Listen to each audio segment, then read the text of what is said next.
The US has traditionally seen Africa as a problem to be solved, while China sees Africa as a place of opportunity. This simple sentence is the easiest way to understand the different approaches both China and the US have had towards Africa, and as a result, this is what's happening. Since China launched its ambitious Belt and Road Initiative 10 years ago, 149 countries around the globe have joined, including 49 of the 54 countries in Africa. This is now a major concern for the US government. Africa is one of the wealthiest continents in the world, blessed with some of the world's most valuable resources, minerals, and commodities. The United States has always had a strategic interest in Africa, but that interest has always been in the resources of the continent and not for the future development of African people. In today's video, I'm going to highlight some of the mistakes the US has made and why many African countries are now looking to China for future growth. In addition, let's also highlight some of the groundbreaking Belt and Road projects from China that have changed Africa's future. For many Africans, their perception of China has changed because they can see the tangible results of China entering the continent. 100,000 kilometers of road, 10,000 kilometers of railway, over 1,000 bridges, 100 ports, and scores of hospitals and schools. These are the type of projects that give hope to future generations and provide pathways for living a better quality of life. Instead of making similar infrastructure investments in Africa, the US government's primary objective is lecturing African leaders on the dangers of working with China, in hopes that the US can somehow reverse the trend of Chinese investment into Africa. This strategy is not respectful to African nations because the US assumes African leaders don't know how to make the best decisions for their own countries. Here was what Macky Sall, the president of the African Union, recently stated: "When we talk, we're often not listened to, or in any case, not with enough interest. This is what we want to change. And let no one tell us, no, don't work with so-and-so, just work with us. We want to work and trade with everyone." 20 years ago, the US dominated trade in Africa, while China had almost zero presence in the continent. Chinese leaders didn't sit down and strategize on how to stop the United States in Africa. China simply launched its own plans to grab their market share. Fast forward to today, and China is clearly winning the race. In 2022, China's trade with Africa reached $261 billion,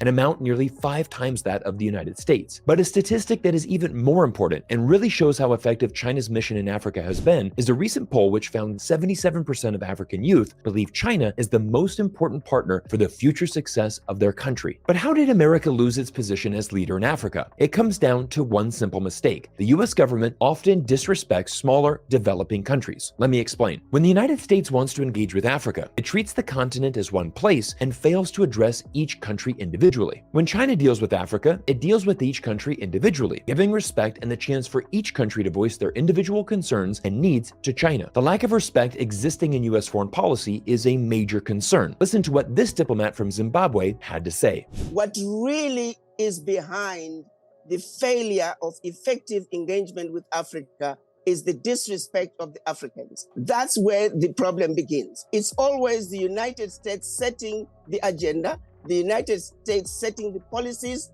and the United States telling the Africans about the policies.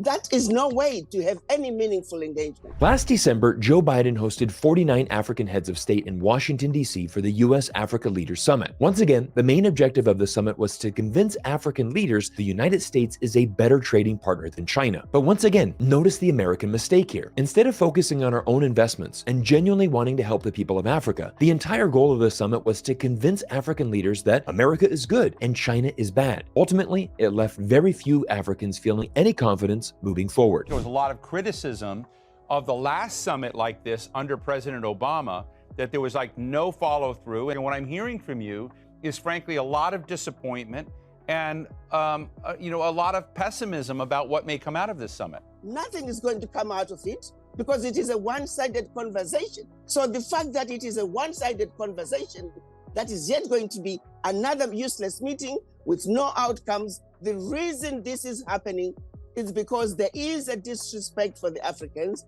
There is a general feeling that we don't need to hear from the Africans. Their opinions do not matter. President Biden would not pick up and go to meet with any other leader in the world without an agenda. That simply doesn't happen.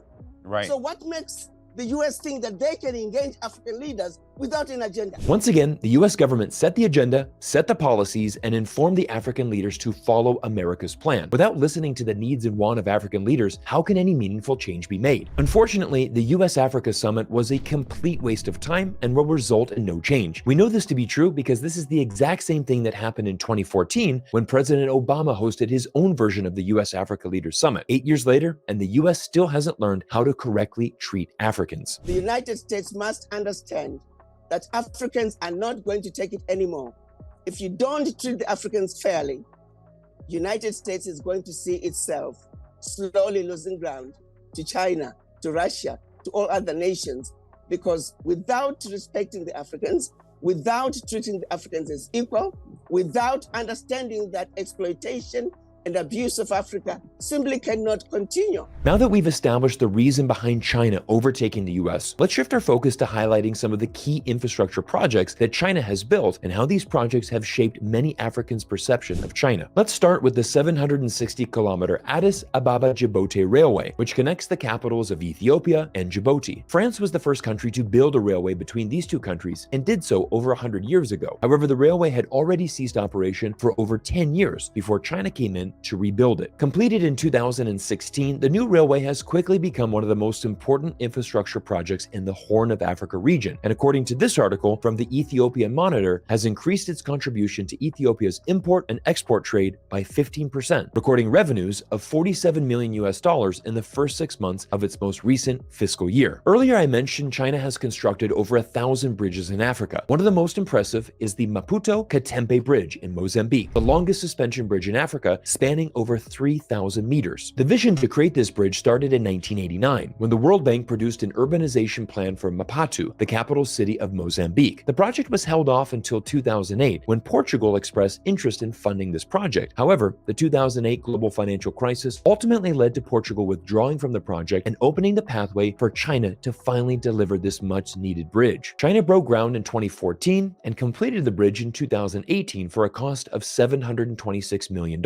Immediately helping the 2.5 million residents who live in the immediate vicinity of the bridge. Now, I want to be completely transparent about China's Belt and Road Initiative and make sure that everyone understands that not every project has been a financial success. China has invested in over 1,300 projects across 149 countries around the world. It's inevitable that some projects will underperform or even fail, but China's BRI investments are like a diversified stock portfolio. Some stocks will outperform, some will underperform, and others will be just average. But since you hold a diversified portfolio, the result should be an overall increase in net worth. This is exactly what China is trying to do with the Belt and Road: build infrastructure projects to increase trade with China in the long term. One of the projects I would like to highlight is the Standard Gauge Railway in Kenya, connecting the port city of Mombasa to the capital city of Nairobi. Completed at a cost of $3.6 billion, this is Kenya's most expensive infrastructure project, and 90% of the railway was funded by loans from China's government. Initially, the project started off with great success. Railway construction saw over 30,000 new jobs created for Kenyan locals, and in the first year of operation, over 5.4 million passengers used the railway. However, despite improving transportation efficiency and reducing travel time and costs, the project has failed to become profitable, leaving the Kenyan government with a significant amount of debt to repay. Critics will argue this railway is being used by China to force Kenya into a debt trap, but these fears are baseless, as throughout the 10-year history of China's Belt and Road Initiative, China has never seized a single asset from a country who defaulted on a loan. For Kenya, building this railway was a needed investment. The only way for a nation to rise from poverty and enter the middle class is by expanding its infrastructure and creating more job opportunities for its local population. China itself has spent hundreds of billions constructing the world's longest and most connected high-speed railway inside of China. Many of these lines have also failed to turn a profit, but they represent an investment in the future. China was able to rise from one of the top 10 poorest countries in the world some 50 years ago to now being the world's second largest economy. One can only hope that Africa and its 54 nations can follow in the footsteps of China and achieve some of the economic prosperity and ultimately have a better quality of life. In conclusion, I hope you enjoyed this deep dive into why China is now Africa's leading trading partner and why it will remain a key economic partner for the future. I believe the days of funding mega projects like this $3.6 billion railway in Kenya are over. As the Belt and Road Initiative evolves, I think China will be more subjective with its spending and look to finance smaller and more sustainable projects. In addition, as China is the world's largest producer of renewable energy, I foresee China focusing its efforts on building more more sustainable and green projects around the world. I'll leave you with one final quote from a fan who wrote me a great YouTube comment a couple months ago. Take a look. "I'm from Zimbabwe. China is really helping our economy grow. The infrastructure that plagued our economy's growth are being financed and built by China and its companies. They came from gifting us one of the largest parliaments in Africa, and as a Zimbabwean, this truly makes me proud. Yes, things won't be perfect. However, China has facilitated the growth of our economy." Everyone, thank you for spending time with me today here on YouTube, and I hope you enjoyed this deep dive into the Belt and Road Project. We're going to continue our analysis and look at Belt and Road projects around the world as this year marks the 10-year anniversary of China's Belt and Road. As always, drop me a comment,